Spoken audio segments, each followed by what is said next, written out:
En el último vídeo vimos cómo crear nuestra primera entidad user utilizando XML. Suelo utilizar XML en mis entidades, como ya comenté en el vídeo anterior, porque el driver de IML se va a declarar obsoleto en la versión 3 de Doctrine y no me gusta utilizar anotaciones en las clases de PHP porque hacen que al final quede todo bastante sucio. Entonces, lo que vamos a ver en este vídeo va a ser cómo configurar nuestra entidad a través de este mapping file. Si venimos aquí a la documentación de Basic Mapping, vamos a ver cómo crearlas tanto en PHP, en XML o en YAML. Nosotros vamos a ir a XML y aquí veis cómo se crea la entidad. Dándole el nombre, le podemos dar un nombre a la tabla incluso. Y luego tenemos ya los distintos tipos de propiedades. Entonces, aquí por ejemplo veis que mi entidad, voy a hacer esto un poco más grande.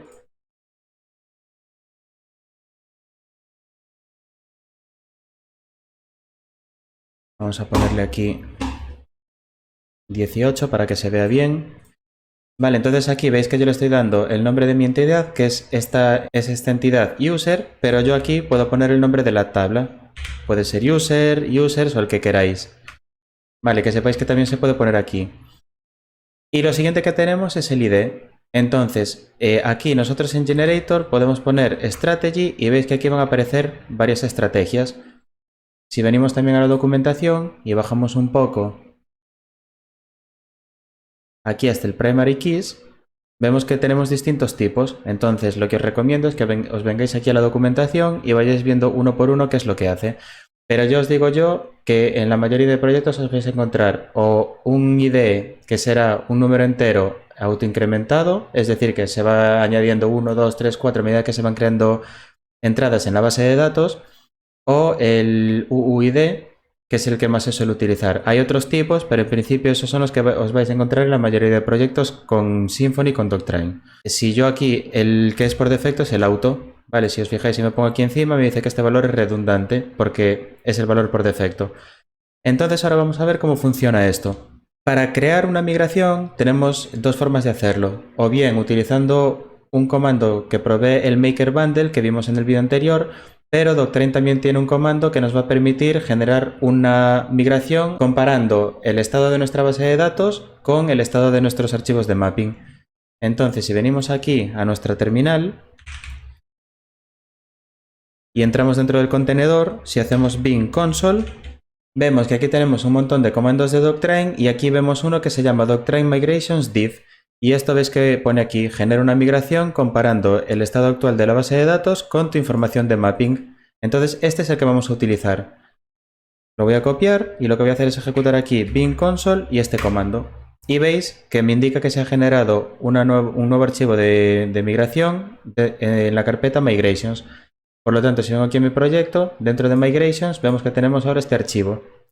Veis que es un archivo que se ha autogenerado y tiene un método up y un down. Entonces, si ejecutamos el up, va a aplicar esa migración para actualizar nuestra base de datos y el down es como hacer un rollback, que es volver al estado anterior. Y si os fijáis, aquí ya me ha creado una query, que es crear la tabla user, tiene un campo ID que es un integer autoincrement y not null, que es lo que hemos definido aquí, en este ID. Tenemos el name, que es varchar de 20, porque también lo hemos definido aquí, en la longitud. Y como veis que no he puesto nada aquí, no lo pone como nulo, es decir, aquí pone not null. Si quisiera que fuera nullable, pues aquí tendría que poner nullable true. Vale, si pongo el valor false, veis que también me dice que es redundante porque es el valor por defecto. Entonces, me ha creado eso y ha asignado la clave primaria, el ID. Y después el character set y el collate y engine los configura por defecto, por lo que vimos también en el vídeo anterior de este archivo de Doctrine YAML, ¿vale? Porque es la configuración por defecto. Si quisierais usar otro tipo de caracteres, pues tendréis que definirlo aquí. Ya os comenté el comando que hay para ver todas las opciones posibles y ahí tendréis que cambiar el tipo de encoding o de character set. Bien, entonces ahora hay algunas cosas que quiero mostraros y es algo que os recomiendo que practiquéis en vuestros proyectos y es ir cambiando el archivo de mapping con distintas configuraciones y ver cómo afecta esto a las queries que se generan aquí. Entonces yo por ejemplo voy a borrar esta migración, voy a venir aquí a user y lo que voy a decir por ejemplo es que este ID va a ser un integer, pero aquí en column definition le voy a poner la definición que quiero. ¿Veis que también tenemos aquí otro valor, otra propiedad que es column? Porque aquí se llama id, pero yo le puedo llamar, por ejemplo, pues user id. Y entonces en la base de datos se llamaría así. Y el column definition es donde le podemos decir qué tipo de datos queremos que sea este integer. Entonces, como es autoincremental, es decir, vamos a empezar en el 1 y vamos a ir sumando, no vamos a tener valores negativos, lo ideal es que le indiquemos que es un integer, pero que no tiene signo. Entonces aquí lo que podemos decir es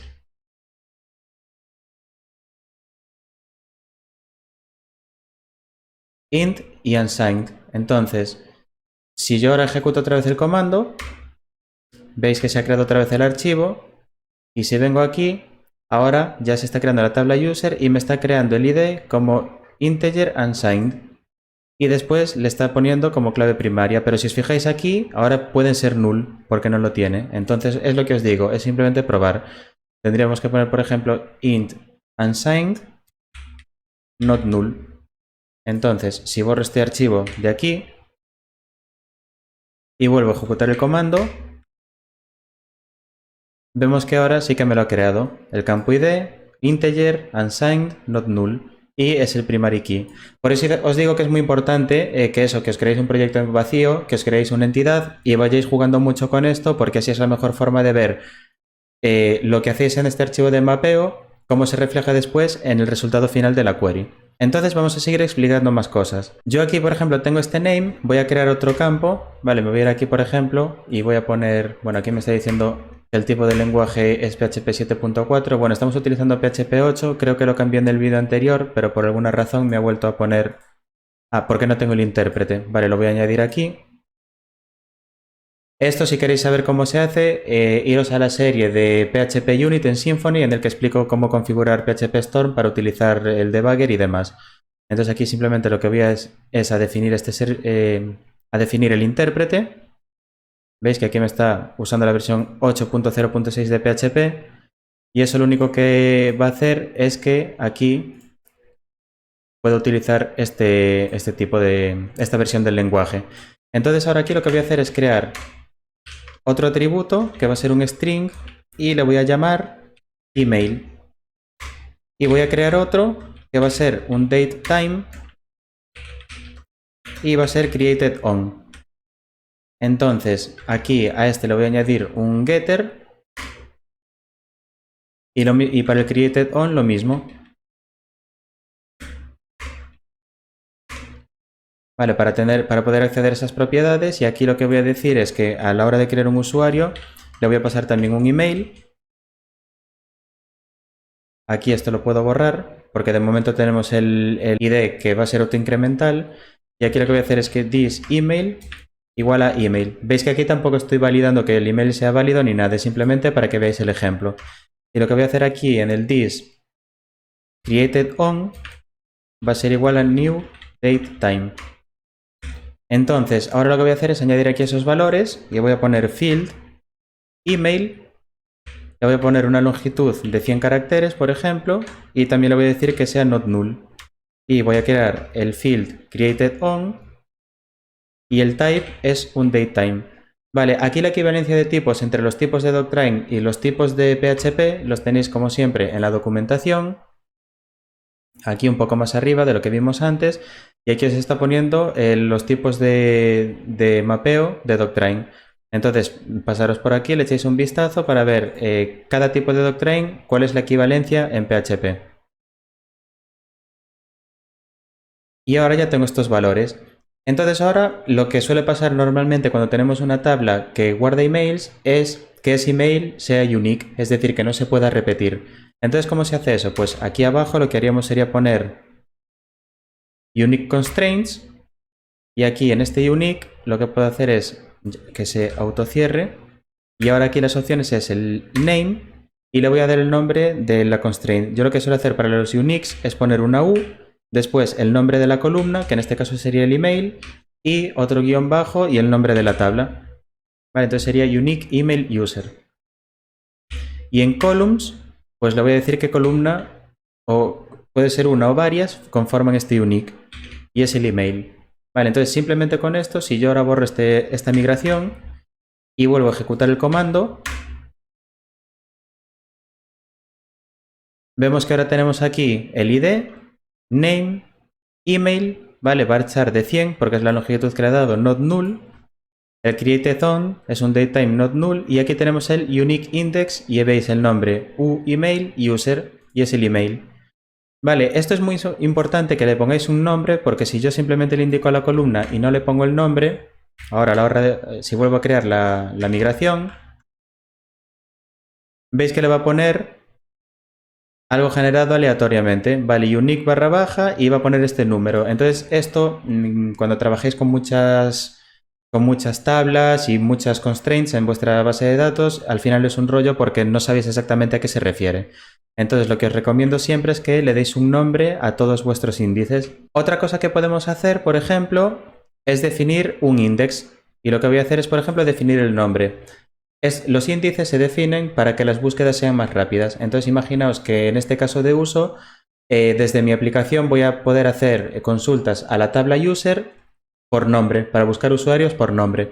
Entonces, para que eso sea más rápido, lo que podemos crear aquí es otro grupo de indexes y aquí tenemos un índice. Voy a hacer lo del autocierre aquí. Y también podemos poner una o varias columnas. Entonces le voy a poner name. Y en el name, al igual que el anterior, bueno, esto lo voy a poner al revés para que sea como el de arriba. Así. Y aquí en name, lo que suelo hacer yo para los índices es poner pues idx de index y lo mismo, el nombre de la columna y el nombre de la tabla. Entonces, si ahora vuelvo a ejecutar la migración, vale, no tenemos aquí el archivo, vuelvo a ejecutar el comando. Vemos que ahora tenemos aquí la migración de nuevo. Tenemos el index idx name user, que es la columna name, y tenemos nuestro unique. ¿Vale? Para que veáis cómo modificando nuestro archivo de mapping somos capaces de modificar la query que va a resultar al final. Por eso os recomiendo que os toméis vuestro tiempo generando estos archivos de mapeo, o sea, simplemente que no los creéis porque me ha pasado en muchos proyectos en los que he trabajado que los archivos de mapeo están así, por ejemplo. Esto no lo tiene, pero después cuando voy a la migración en cuestión veo que el programador que lo ha hecho, programadora, lo ha escrito manualmente, es decir, ha creado la migración con el comando de crear migraciones, que es doctrine migrations generate. Esto va a generar una migración en blanco y lo que hacen es aquí pues crear la query, this add SQL y aquí create table, bla bla bla, y entonces crean la migración con todo lo que quieren, los índices, unique, foreign keys y demás, pero luego el archivo de mapeo no está completo. Entonces esto lo que hace es, aparte de que no tenga el rendimiento óptimo porque no está definido y entonces Doctrine no puede averiguar exactamente qué es cada cosa, pues queda un poco como incompleto, ¿no? Porque veis aquí todos los campos, pero luego resulta que en la base de datos tenéis un unique, pero vosotros como no lo veis aquí en el fichero de mapeo, a lo mejor no contáis con eso y a la hora de hacer una operación de inserción en esa tabla, pues os vais a encontrar el error. Entonces intentad siempre primero hacer el archivo de mapeo lo más completo posible e ir generando las migraciones a partir de ellas. Y por último lo que vamos a ver es cómo generar los IDs, pero generarlos nosotros. Entonces aquí os voy a explicar por qué.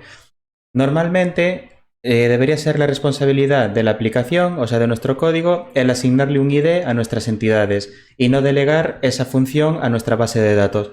Nosotros aquí con esta migración le estamos indicando que queremos que sea un autoincrement nuestro ID, y lo que va a hacer esta query es crear pues la base de datos y va a crear el ID primary key autoincrement. Aquí por ejemplo veis que se me ha olvidado ponerlo y es porque no lo he puesto aquí. Vale, tendría que ponerlo aquí. Vale, si no ponéis nada lo va a hacer automáticamente, pero en cuanto ponéis column definition tenéis que indicar exactamente qué es lo que queréis en esa columna. Entonces dejad que borre esto. Ejecutamos el comando de nuevo.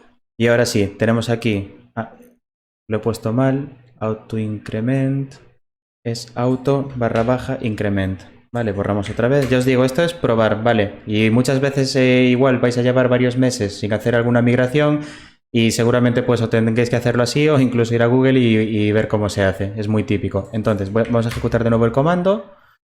Venimos aquí. Tenemos nuestra migración y ahora tenemos aquí el ID integer unsigned, not null, autoincrement. Entonces ahora aquí lo que os decía, le estamos delegando la responsabilidad de asignar el ID a nuestra base de datos. Esto solo os lo recomiendo si vais a tener tablas en vuestra base de datos que no sean accesibles desde el exterior, es decir, que no estén expuestas a través de una API.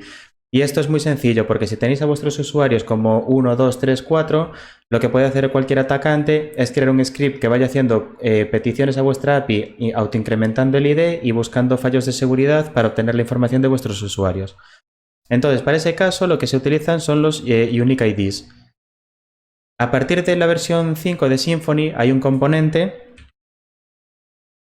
que es el Symfony UID, de UID Component, que es para generar estos IDs únicos, ¿vale? Estos Unique Identifiers. Entonces lo que vamos a hacer es copiarnos esta instrucción de aquí, compose require Symfony UID, lo vamos a ejecutar en nuestra terminal. Y ahora con esto ya seremos capaces de generar esos identificadores. Como siempre, una vez más, tenéis aquí la documentación explicando todos los tipos, cómo se generan, cómo se utilizan y casos de uso. ¿Vale? Entonces, siempre que vayáis a instalar una librería, tomaros 5 o 10 minutos de leeros todo esto y luego, sobre todo en vuestro código, probar todas las opciones posibles.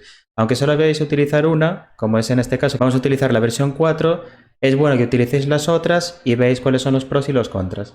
Entonces, ahora que tenemos ya instalado ese componente, yo lo que puedo hacer aquí, en mi user, en mi entidad, es venir aquí al ID, le voy a poner que es de tipo string,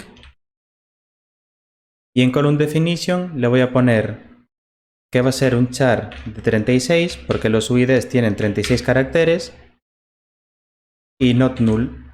Vale, entonces, ¿por qué pongo char y no varchar? Vale, char es un valor constante, es decir, el valor que esté en esa columna tiene que tener sí o sí 36 caracteres. Si tiene 35 o si tiene menos de 36 o más, bueno, si tiene más va a dar un error de longitud, y si tiene menos también lo va a dar, pero porque necesita tener 36. Y este char es más eficiente que el varchar a la hora de buscar. Por lo tanto, como es más eficiente, lo vamos a utilizar. Y ahora, aquí en el generator, no le voy a poner nada, e incluso lo que puedo hacer es borrar todo esto y poner una etiqueta de cierre como esta. Y entonces ahora, si yo borro esta migración y ejecuto el comando una vez más, vemos que tengo mi archivo y ahora tenemos el ID que es un char 36 not null y sigue siendo mi primary key, ¿vale? Porque está definido aquí. Entonces, ahora que tengo esto, simplemente lo que le voy a indicar a MySQL es que cree un campo char36 para almacenar mis IDs, pero en ningún momento le estoy diciendo que va a tener que generarlos automáticamente. Los voy a hacer yo a través de mi código y una de las ventajas principales de hacerlo en el código es la siguiente. Imaginaos que vosotros tenéis un servicio, estáis trabajando en una empresa que tienen varios servicios y hay una entidad que se crea en un servicio y se persiste en la base de datos y se manda luego a través de Rabbit o Kafka o cualquier sistema de mensajería, se manda toda esa información de esa entidad a otro servicio para que haga otro procesamiento. Entonces, si yo tengo el ID autoincremental y es la base de datos el que lo hace, tengo el problema de que primero tengo que insertarlo en la base de datos, luego recuperar el valor, ver cuál es el ID y mandar ese mensaje. Si yo genero el ID en mi entidad, en mi código, en cuanto yo hago un new user, ya sé cuál es el ID que tiene. Y entonces, antes de persistirlo en la base de datos o hacer lo que sea, yo ya puedo enviar esa información a otros servicios porque ya sé cuál es el identificador de mi entidad. Y como vimos el componente ese que acabamos de instalar, lo único que tengo que hacer aquí es un this id y esto es igual a uuid. Veis que tengo aquí el Symfony Component UID. Voy a utilizar v4 y lo voy a guardar como string, que es este método que me va a convertir este objeto, porque esto devuelve aquí, si os fijáis, una instancia de UID v4. Y esto es una clase que extiende de otra y fijaos, pues tiene un constructor, unos métodos y tiene un montón de cosas que a lo mejor a mí no me interesan porque yo simplemente quiero guardar el ID, no quiero utilizarlo para compararlo ni nada. Entonces la forma más sencilla es guardarlo como un string. Y con esto entonces ya tendría mi entidad completa. Ahora aquí simplemente tengo que cambiar este tipo a string. Y esto va a devolver un string siempre. Si os fijáis, antes ponía un int con la interrogación de que puede ser nullable, porque cuando se genera la entidad, este ID es nulo. Hasta que lo persista en la base de datos no va a tener valor. Pero ahora que ya lo he cambiado, sé que va a ser sí o sí siempre un string. Aquí el getName lo mismo, no va a ser nunca null, porque se lo he indicado en la base de datos, y el email tampoco, y el getCreatedOn tampoco puede ser nullable. Entonces ahora que tengo esto completo y tengo mi migración, es hora de ejecutarla. Por lo tanto, lo que voy a hacer es ejecutar el comando de doctrine migrations migrate, y aquí le voy a pasar --n para que no me pregunte si estoy seguro de hacer esta operación. Y así simplemente la voy a ejecutar. Veis que aquí se ha ejecutado esta migración, pone el tiempo que ha tardado y el número de queries que se han ejecutado, que en este caso es una. Entonces, si yo ahora vengo aquí a mi base de datos y refresco, vemos que ahora tengo dos tablas. Tengo la de Doctrine Migrations Versions, que guarda la información de esa migración, es decir, el namespace y la migración, cuándo se ha ejecutado y el tiempo de ejecución en milisegundos, es decir, ha tardado 30 milisegundos. Y ahora aquí tengo mi tabla user, y si la despliego, vemos que tengo el ID, que es un char36, name, email y createdOn, que tienen este puntito aquí, que significa que, que tienen que tener un valor, no son nullable. Tengo el primary key, que es el ID, y fijaos, aquí tengo el unique, que es el email, y el index, idx, name, user. O sea, tengo el unique, que es el email, y el index, que es el name. ¿Veis? Aquí, bueno, me pone otra referencia, es unique, ¿vale? Porque crea el índice y crea el unique, crea las dos a la vez. Y entonces ahora yo ya en mi código podría hacer, por ejemplo, crear un usuario, hacer un new user con un name y un email, y automáticamente se le asignaría un ID generado por este código, y se le asignaría el createdOn en el momento en el que yo hago en el que ejecuto esa línea de código. Y esto es en principio lo que os quería mostrar en este vídeo. En el siguiente vídeo vamos a ver otra cosa muy chula de Doctrine, y es el sistema de eventos. Para los que no lo sepáis, Symfony es un framework que está basado principalmente en eventos. Es decir, Symfony tiene un kernel y cada vez que ocurre alguna acción se disparan unos eventos y luego hay unos listeners que están escuchando cada uno de esos eventos. Entonces Doctrine tiene eso mismo. ¿Y qué significa? Pues significa que nosotros con esos eventos que ya vienen preparados por Doctrine, podemos hacer, por ejemplo, que antes de que se guarde algo en la base de datos, se ejecute cierto código, o después de que se guarde, antes de actualizarlo. Vale, entonces si venimos aquí a la documentación, tenemos aquí la parte de eventos, y si os fijáis, bueno, aquí lo explico un poco, y tiene los Life Cycle Events. Y si venimos aquí a la documentación, vemos que tenemos el pre-remove, post-remove, vale, tenemos un montón de ellos, vale, lo voy a hacer un poco más grande. Tenemos un montón de eventos que se ejecutan en cierto momento de la ejecución de nuestro código. Entonces, lo que vamos a ver en el siguiente vídeo es cómo utilizar este tipo de eventos para hacer distintos tipos de operaciones cuando vayamos a ejecutar nuestro código. Así que nos vemos en el siguiente vídeo.